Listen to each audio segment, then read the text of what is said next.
Hello and welcome to our vlog. I'm Ewan Calder and this is Northern Recycling Solutions. 4, 3, 2, 1!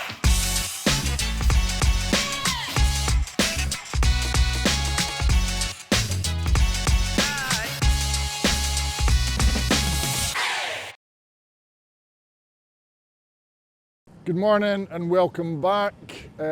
It's now February. We've had a wee bit of a gap between doing these recordings. We've been through Christmas and New Year, but also we had a lot of work to do around the fire and getting back up and running. So we'll give you an update on that. It's been a really busy start to the year. We'll get some shots of that as well. Lorries are coming and going, which is brilliant. It's going to help us out with the finances to pay back some of that damage. We've got a wee bit of an announcement. One of our junior members of the family has progressed. We'll show you that later as well. We're going to cover some of the skips with Jen and Chris, all the sizes that we use and why and so on. So, but just now we're going to pan around the yard and see what's going on. We've got Kieran on a load of scrap metals just arrived. So he's trying to tidy that up. That was all, you had to kind of fish that out the skip with the grab because, as you can see there, it's like a pile of coat hangers in your wardrobe. They're all tangled up with each other.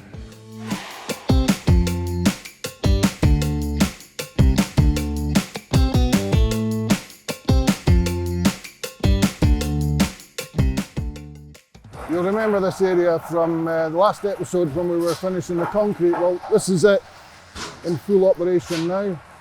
Our skip lorries are coming in on a daily basis and they're tipping the plasterboard in this bay. You can see we've got a reasonable quantity in there. And if you check behind me now, I think I'll swap sides. This is Pav loading the lorry. So he's gonna get a big scoop of plasterboard here and it's going over the top into the lorry and that's going down south to a specialist plasterboard recycling company.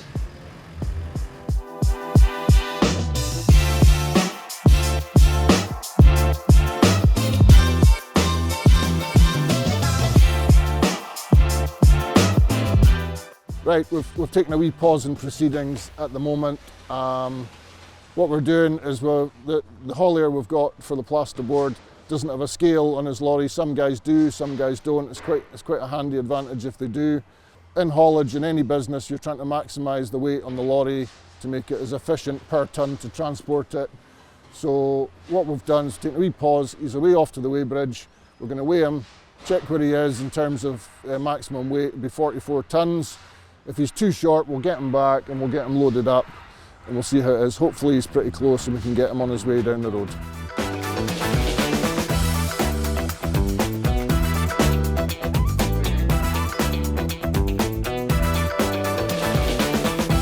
Another consideration for running haulage is time is money. So when these guys are on site, we want them loaded as quickly as possible and away so that their time is minimised and they can maybe get another job into their day. So we've got Lewis on the forklift bringing the material out and Jamie loading it and hopefully we'll be done in a couple of minutes and the guy can get off down the road. So that's us back to the plasterboard lorry now. As we suspected, he was a little bit light, so Pav's going to get a few more scoops of plasterboard, get him loaded right to the top and hopefully he'll be off in a few minutes.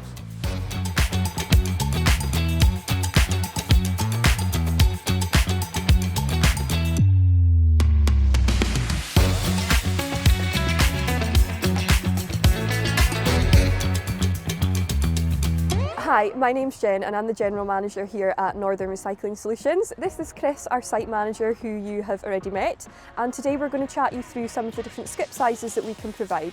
So we have two different types of skips. We have the chain skips, which are the smaller skips, and hook skips, which are the larger skips. This is the 8-yard skip, which is the smallest of our chain skips. It's most commonly found on construction sites or for domestic households. Construction sites typically use an 8-yard for heavier materials such as inert soil and stones. So the next skip in the chain family is the 12-yard skip, which you can see here. This is typically used on building sites for mixed construction waste and wood. It can also be used for larger clearances of domestic customers' premises. The next skip we have is a 12 to 14 yard enclosed. It is also known as a REL and is an enclosed version of the 12 that we've just seen. So the REL skip is typically used for waste streams you don't want to get wet, like cardboard and plasterboard.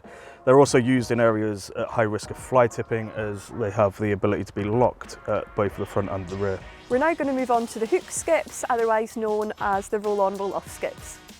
This is a 20-yard open. It is the smallest of our hook skips.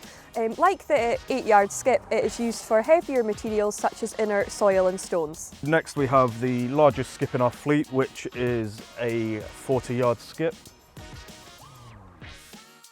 The 40-yard skip comes in two different types, both an open and enclosed version. This is also used on construction sites like the majority of our skips for a variety of waste streams, general waste, mixed construction, plasterboard and cardboard. The skip we have behind us makes regular trips to the islands, which is why it's so weathered. So there we have it. That's a brief introduction of the skips Northern Recycling Solutions have to offer.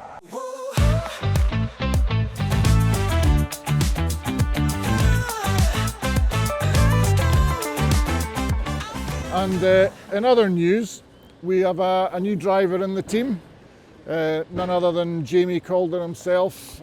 Just passed his HGV test last month and we've just got him in the lorry now. In fact, I think he's passing us just right away.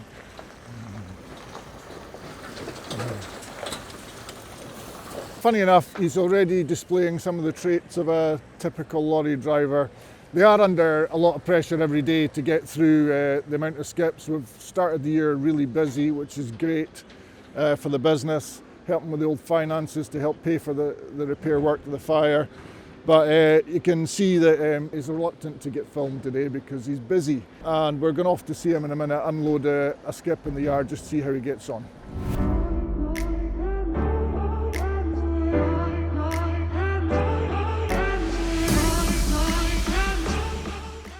So what the apprentice is doing right now is opening the lid on the REL so that when we tip the skip, the lid is not damaged by the waste falling out.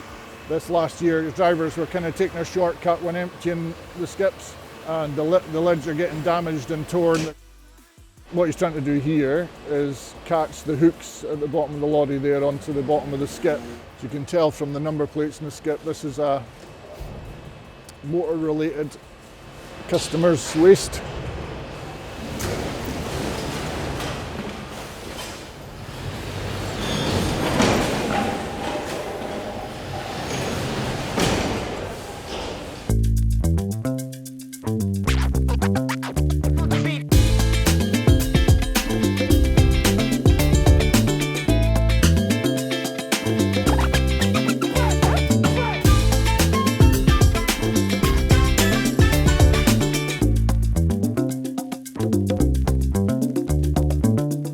There's all aspects to running a waste company. We're out there, we've done a lot of filming in these first few episodes on the physical aspects, you know, the machines, the lorries, the waste itself and so on. But there's a lot of stuff that goes on behind the scenes as well. We've actually got a management team that includes 8 people from, you know, the yard supervisors and managers. We've got a logistics manager, we've got a general overall manager, we've got somebody in charge of accounts and so on.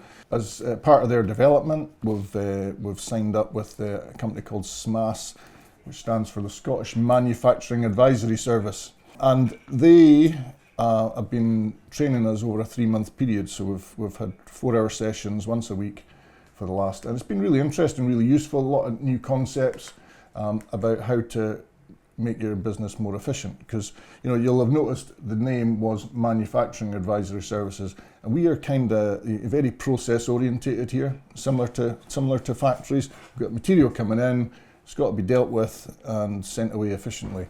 So John from there has been working hard with us. There's been all sorts of management concepts that we weren't necessarily familiar with. He's telling us about lean. Most folk have heard about that, but have you actually put it into practice? We've been trying to take some of that and put it into practice. Little tools within there like 5S, Cotter's change model. And lean waste. Lean waste was probably the most interesting one. It's for us. It was talking about how many times do we actually touch a piece of waste before it's left our site. Every time you touch it, that's added some cost to the process. So as a result, and I'm looking forward to this, later on this week we're going to sit in the new meeting room that Jamie set up, and we're going to hear from each of the management team about their project. They've each been given a project. They've got to apply one of the learnings from the training sessions to their area, see if we can make an improvement in our efficiency.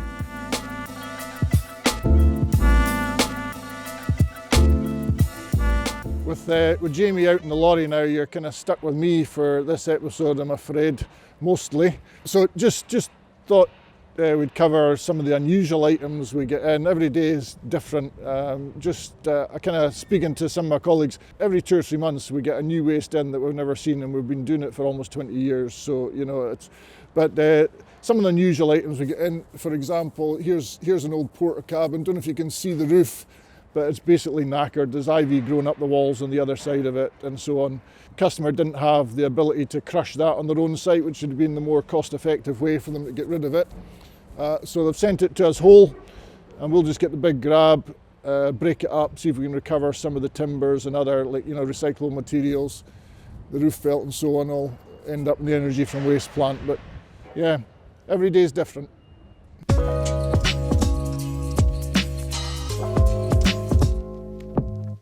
I thought I'd give you a wee update on where we are after the fire damage. As you can see, we haven't done the outside repairs. Best quote we've had so far is about £45,000 for that to replace the sheeting. And it's winter, and we needed to get work in. So what we've been able to do is make the building waterproof. We replaced 3 of the skylights that we showed you in the last episode had been pushed through by the fire brigade. So the building's workable. All the alarm systems are back up to date, fully installed and commissioned.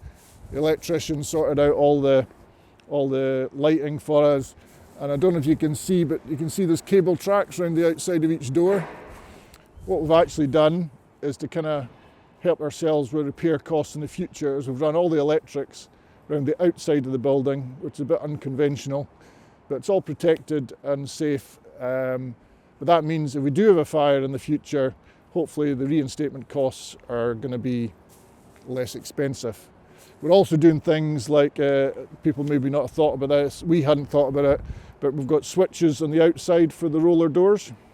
So when the fire brigade arrived, there was no way to get in. All the switches are the inside of the building. There's a fire going on. How do you get access? So we've now got switches on the outside of the doors with a key, because part of the insurance policy as well is you don't want anyone breaking in and causing mischief, maybe starting a fire. So those switches had to be lockable. Yeah, we've done a few design improvements to make things work out. So far, we're somewhere between £70,000 and £80,000 a spend. I got it way wrong in the last vlog, and the estimate around 50,000. And we're still to look at the roof sheets. So we're probably about 125 grand to get it fully back to the way it was. Well, it'll never be back to the way it was, but to fully a nice building with sheets that have all got plastic coating on them and so on. So that'll need to be done. We're just waiting to the right time, get the right quote, and see how the insurance company are going to play. On that, 8 weeks after the fire, they sent a forensic investigator. No idea what they hoped to achieve with that. We'd kept some of the waste that had burned that we thought was the heart of the fire, and he did have a pick through that. Asked us a lot of questions. We haven't seen the report yet, but I don't think there was anything he raised during the meeting that was uncomfortable, that he was maybe going to challenge us on. So hopefully that's all good. We will wait and see. Just to update you on what we decided to do in terms of fire detection and prevention going forward. You'll remember we mentioned that we were looking at a system potentially £300,000. To be honest, we just couldn't stomach that. In the last 2 years, we've got our other business, does document storage. We've built a brand new building there, several £100,000. We invested £1 million here last year. We've got other things fighting for the money.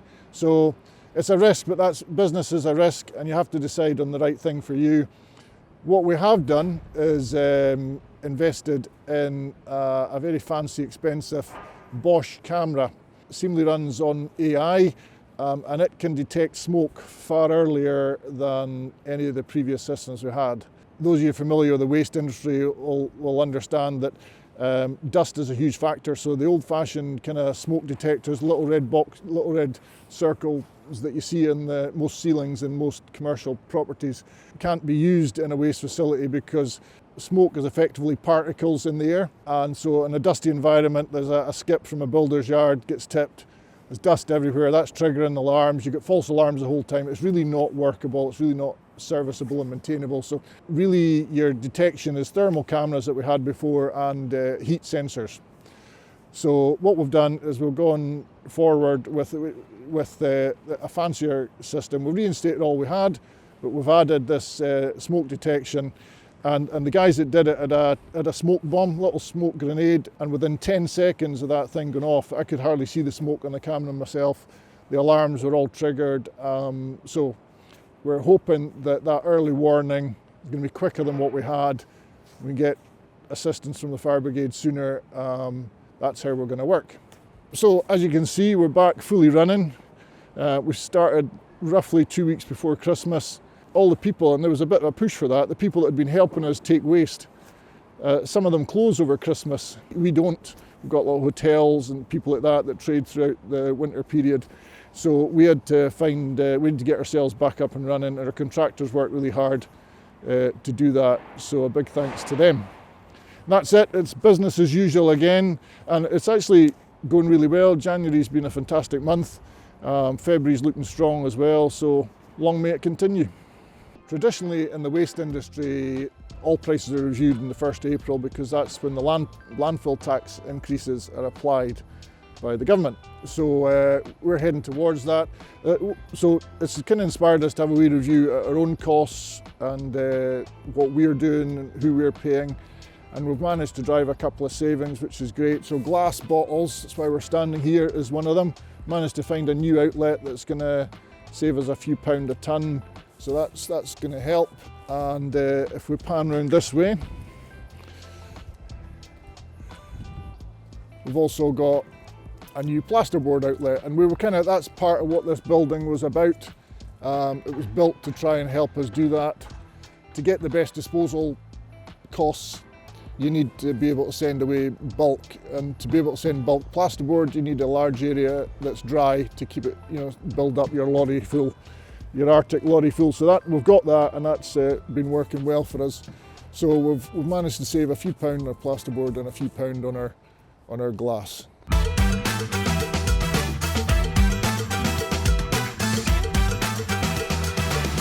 So we were talking earlier about some of the management training and the projects each of the team have taken on. Well, this is the result of Sean's work. Delighted with it. It's not quite finished, it's a work in progress. We're going to have some nice signage up here, a photo of how this board looks today so that it stays looking that way. This kind of fits under what the management guy was talking about, was 5S they call it. It's all about sorting, setting, shining, sustaining. I'm sure there's another one, I can't remember. And basically, what do you need in the area you're working? Let's get it set up, let's get it looking good. Everything you need worked out and available so that the people in this area can work very efficiently. The reason we made this change, we've got 4 of these workstations now across the site. Not a huge investment, but when you consider, we looked at the time wasted, and we had this a lot. We're a big site. It's guys wandering around the site looking for a particular tool that somebody had that's been misplaced or borrowed or at the other corner of the yard, and there was a lot of downtime. So now everyone's got exactly the tools they need in the right area. That seems like a simple thing. Why did we not have that in place before? But as you grow fast, you don't think about it. So it just takes somebody coming in from the outside looking in occasionally to give you a wee hint and a tip and another perspective. So that's the first step, and we've got a few more that we'll see over the weeks to come.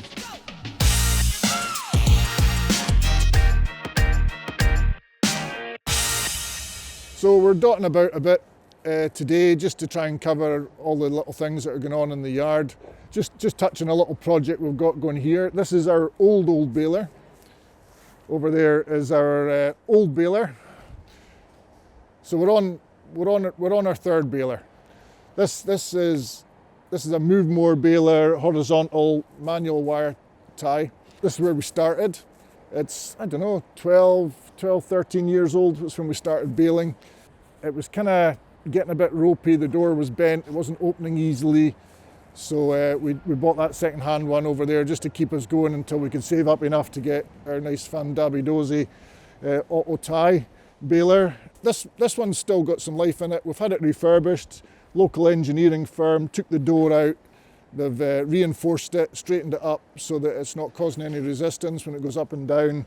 And we're going to use this for plastic. So the automatic tie isn't so good for the plastics. Plastics have got a lot of strength in them. So let's pause for the lorry. Right, just to pick up, a lorry passed there and interrupted us, but we're going to go for it. So, yeah, plastics, there's a lot of strength in plastic, very springy. So one of the challenges when you're baling plastic is that the ram has got 50 tons of pressure, it's squashing all that plastics up. You tie the wires, put 4 around them, exit the baler with a bale, and within 10 minutes, the strength of the plastic has burst the wires and you're just left with a mess all over the yard. So the finesse of that new baler it's great for doing what it's doing, but we've got a bit more control with this old-fashioned manual baler, believe it or not. So we can put less pressure on the bales, so when we tie them, there's basically less material in there, so there's less plastic strength, more wire strength, and we're going to hold the bales together. So that's a long story to explain that we're getting this refurbished. We're going to get a new hopper built because this was connected to the old feed conveyor that we had before. And we'll keep it here, and we're going to bale up our plastics just to kind of compress them, make them better for transporting away to the specialist processors.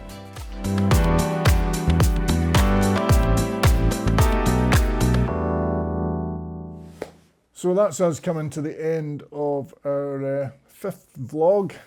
Yeah, just quickly, this is the new fancy and expensive camera system.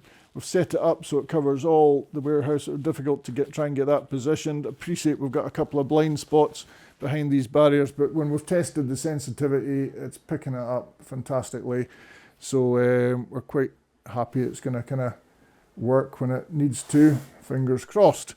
We invested in this camera system early on when we expanded the yard. It's been there for about a year now.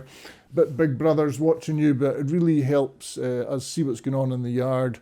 We've got lots of different areas where activities are happening. It helps us, a safety point of view, and just keeping the productivity going, see what's going on. That's us for another episode. Thank you for watching. Hope you've found it interesting and learned a bit more about the waste industry. Click here to subscribe, and hopefully we'll catch you next time.